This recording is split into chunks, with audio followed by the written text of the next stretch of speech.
Thanks for joining us on this Friday night. Alongside Jamie Costello, I'm Kelly Swoop. The U.S. Attorney came to Baltimore for a first-hand look at the problems following last week's riots. And now Loretta Lynch has now ordered a full-scale investigation into the Baltimore City Police Department. ABC 2 News' Jeff Hager, more on today's announcement. Jeff.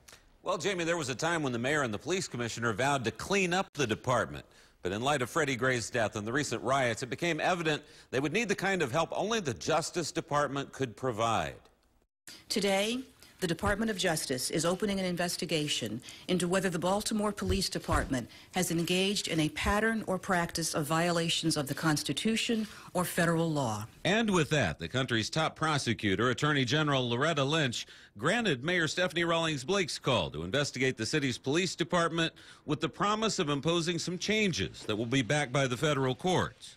This investigation will begin immediately and will focus on allegations that Baltimore Police Department officers use excessive force, including deadly force, conduct unlawful searches, seizures, and arrests, and engage in discriminatory policing.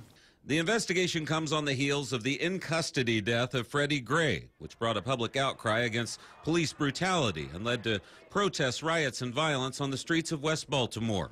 The Gray family's attorney, William Billy Murphy, welcomes the Fed's intervention to bring about change. That the days of race-oriented policing are eliminated, that improper searches and seizures are no longer tolerated, improper arrests will be a thing of the past.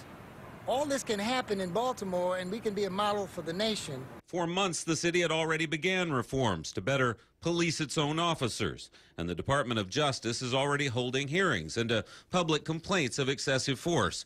But Lynch says Freddie Gray's death has led to what she calls a serious erosion of public trust, and the investigation may help in restoring that lost confidence.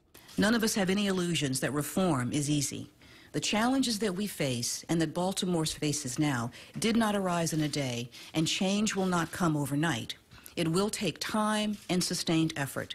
But the people that I met in Baltimore, from the protesters to the public officials to the officers, including one who had been injured amidst the violence, all were saying to me ultimately the same thing. I love my city, and I want to make it better.